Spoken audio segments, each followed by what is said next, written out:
बोलिए एक बार अखियाँ खोलिए ओ बोलिए ओ भोले बाबा बोलिए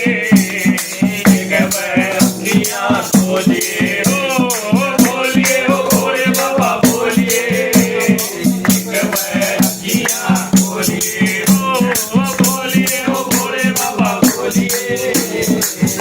बार अखियाँ खोलिए ना बोला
एक बात के द्वारा क्या कहने लगी ओ भोले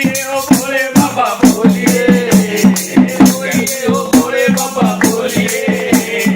एक बार अखियाँ खोलिए ना बोला तो भोले बाबा लस्सी बने जाऊंगी ना बोला तो भोले बाबा लस्सी बने जाऊंगी ओ ना बोला तो भोले बाबा लस्सी बने जाऊंगी ना बोला तो भोले बाबा लस्सी बने जाऊंगी लस्सी बने जाऊंगी ते नाम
जय बाबा।